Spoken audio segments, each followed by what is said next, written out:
Hello दोस्तों, कहानियों के इस चैनल में आपका एक बार फिर से स्वागत है। बहू, एक गिलास पानी तो दे देना, प्यास से मेरा गला सूखा जा रहा है और हिचकी भी। जमुना जी ने अपनी बहू अनीता से कहा तो वो बिफर पड़ी। बस हो गई आपकी नौटंकी शुरू। मेरी सहेलियां आई नहीं कि आप। अब मैं अपनी सहेलियों को अटेंड करूं या आपके नखरे उठाऊं? अनीता ने गुस्से से पानी का गिलास उनकी मेज़ पर पटका और ड्राइंग रूम में चली गई। जमुना जी के पति एक कस्बे में अध्यापक थे। बेटी नीलू और बेटे प्रकाश के साथ वो बहुत खुश थीं। उन्होंने नीलू की पढ़ाई कस्बे के ही स्कूल से पूरी करवाकर उसका ब्याह कर दिया था। प्रकाश 12वीं पास करके दिल्ली चला गया। बड़े शहर में वह सपने भी बड़े देखने लगा था। कॉलेज की पढ़ाई के साथ साथ वो अपने भावी योजनाओं को मूर्त रूप देने का प्रयास भी कर रहा था। ग्रेजुएशन कंप्लीट करके प्रकाश ने 2 साल एक फैक्ट्री में काम किया। वहाँ से अनुभव लेकर उसने स्वयं का व्यवसाय शुरू किया। शुरुआत में उसे काफ़ी दिक्कतें आईं। कई बार वह हताश भी हुआ, लेकिन फिर एक बार जब उसे मुनाफा होने लगा तो उसने फिर पीछे मुड़कर नहीं देखा। उसने बंगला गाड़ी भी ले लिया था। कुछ समय पश्चात उसने अपने मित्र की बहन अनीता से विवाह कर लिया और दोनों बेटों का पिता भी बन गया। इसी बीच वह अपने माता पिता से मिलने भी जाता था। अनीता भी जाती थी, लेकिन बच्चों के स्वास्थ्य का बहाना करके वह शीघ्र लौट आती थी। पति के रिटायर होने के बाद जमुना जी भी पति संग अपने पोतों से मिलने आ जाती थीं और बेटे की तरक्की देखकर उसे ढेर सारा आशीर्वाद देती और वापस अपने घर आ जाती थीं। कुछ वर्षों के बाद उनके पति अस्वस्थ रहने लगे। चलना फिरना बंद हो गया। उनके पति के सारे काम बिस्तर पर ही होने लगे। तब उन्होंने प्रकाश को बुलवा लिया। अपनी माँ का ख्याल रखना, इतना कहकर ही जमुना जी के पति ने हमेशा के लिए अपनी आंखें बंद कर ली थीं। पति का साथ छूट जाए तो एक औरत भरे घर में भी अकेले रह जाती है। जमुना जी तो पहले से ही अकेले थीं। अब तो और खाली बिस्तर पर पति को ही याद करके रोना उनकी नियति बन गई थी। प्रकाश आता, लेकिन बार बार जाना उसके लिए संभव नहीं था। इसलिए उसने जमुना जी को साथ चलने को कहा। पहले तो वो तैयार नहीं हुई, लेकिन फिर नीलू ने उन्हें समझाया कि वहाँ सबके बीच रहेंगी तो आपका मन लगा रहेगा और मैं भी आपकी तरफ से निश्चिंत रहूँगी। जमुना जी का आना अनीता को अच्छा नहीं लगा। कुछ दिनों के बाद ही वो अपनी बातों से उन्हें बोझ होने का एहसास दिलाने लगी। कभी खाना तो कभी दवाई को लेकर उन पर व्यंग बाण चलाना उसकी आदत बन चुकी थी। अपने बेटे अंशु मनु को भी उनके पास नहीं जाने देती थीं। बेचारी जमुना जी अपना मन मसोस कर रह जाती थीं। प्रकाश ने अनीता को कई बार समझाया कि माँ को इस उम्र में मानसिक कष्ट देना ठीक नहीं है। उसकी सहेलियों ने भी कहा कि अनीता, कर्मों का फल सभी को इस जीवन में भुगतना पड़ता है। ये जीवन का सच है। अपनी सास के साथ अच्छा व्यवहार तुम्हारा बुढ़ापा भी सुख चैन से बिताएगा। परंतु वो इन सब की बातों को एक कान से सुनकर दूसरे कान से निकाल देती थी। जमुना जी भी नहीं चाहती थी कि उनकी वजह से बेटे बहू में क्लेश हो, इसलिए अपना काम वो स्वयं कर लेती थी।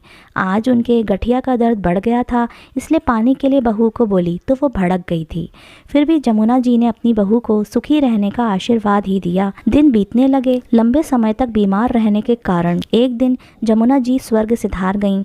अनीता ने चैन की सांस ली। उसके दोनों बेटे अब सयाने हो गए थे। अंशु अब अपने पिता के व्यवसाय को संभालने लगा था। मनु MBA करने मुंबई चला गया। अनीता ने अपने जैसे एक संपन्न घराने की लड़की मेघना के साथ अंशु का विवाह कर दिया। अब हर किटी पार्टी में वो अपनी बहू को ले जाती और उसकी प्रशंसा के पुल बांधती। कुछ समय के बाद मनु डिग्री लेकर आ गया और पिता से बोला, पापा, आपने बहुत काम कर लिया है। अब मैं आ गया हूँ, तो अब आप घर पर आराम कीजिए और हमें गाइड कीजिए। प्रकाश ने उसकी बात मान ली। कुछ समय पश्चात मनु की पसंद की हुई लड़की आशी के साथ उसका भी विवाह हो गया। प्रकाश घर पर रहने लगे थे। चाहते थे अनीता भी उनके साथ बैठे, बातें करे, मगर अनीता तो अपनी बहुओं के साथ पार्टी और मार्केटिंग में व्यस्त रहती। दोनों बहुओं के एक एक संतान थी जो आया की गोद में पल रहे थे। एक दिन अनीता ने गहरे रंग की साड़ी पहनी थी, हाथ में मैचिंग की चूड़ियाँ पहनी थी, गले में मोतियों की बड़ी सी माला और होठों पर गहरे रंग की लिपस्टिक लगा रखी थी। मेघना ने देखा तो टोक दिया, मम्मी, अब आप 60 के पार हो गई हैं। इतना बनाव श्रृंगार करना आपको शोभा नहीं देता। हमारे साथ चलना है तो अपनी उम्र के अनुसार कपड़े पहनिए, वरना।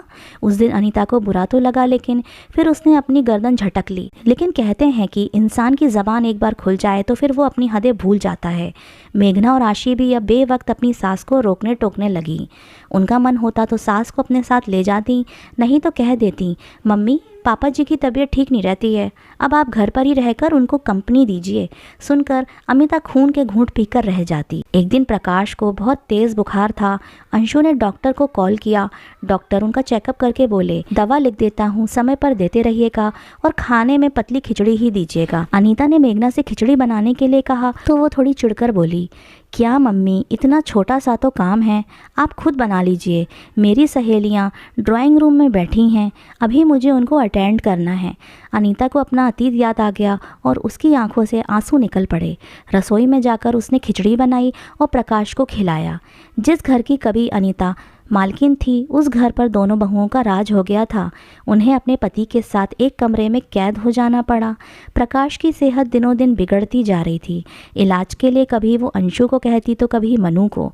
इसी कहने सुनने में एक दिन बिना कुछ कहे रात में सोए सोए ही प्रकाश के प्राण पखेरु उड़ गए।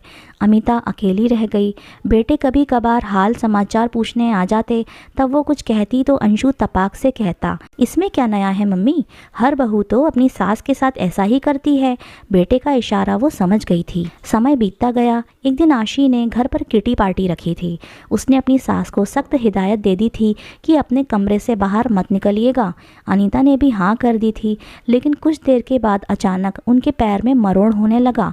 उन्होंने आशी आशी पुकारा, बच्चों के नाम भी लिए, लेकिन घर में पार्टी के शोर में किसी को कुछ भी सुनाई नहीं दिया। तब मजबूरन वो स्वयं उठी, रसोई में गईं, गिलास में पानी डालने लगीं तो कपकपाहट के कारण गिलास हाथ से छूट गया। उसी वक्त आशी किसी काम से अंदर आ गई थी। अनीता को रसोई में देखा, फिर फर्श पर पानी गिरा देखा तो वो फट पड़ी। उम्र हो गई है लेकिन जीभ का चटोरापन नहीं गया। वो मैं पुदीन हरा कहते कहते उनका गला भर आया। कमरे में आकर पति की तस्वीर के आगे फूट फूट कर रोने लगी। आज उन्हें अपनी सहेलियों की और पति की कही बात याद आने लगी। अच्छे काम का परिणाम अच्छा होता है और बुरे का बुरा। सच ही तो है। उन्होंने जैसा व्यवहार अपनी सास के साथ किया था, वैसा ही उनकी बहू उनके साथ कर रही हैं। अपने कर्मों का फल तो उन्हें भुगतना ही पड़ेगा। ये जीवन का सच है, इसे कोई नकार नहीं सकता। काश वो पहले ही इस तथ्य को समझ गई होती। पहले ही। ये जीवन का सच है। हम सभी को अपने कर्मों का लेखा जोखा इसी जन्म में करना पड़ता है। हम जैसा व्यवहार अपने बड़ों के साथ करेंगे, भविष्य में हमारे बच्चे भी वही हमारे साथ करेंगे। ये जीवन का सच है। इसे जितनी जल्दी स्वीकार कर लें उतना ही अच्छा है। आपको यह कहानी कैसी लगी हमें कमेंट करके ज़रूर बताइएगा। और इसी तरह की अच्छी कहानियाँ आप यहाँ पर सुन सकते हैं।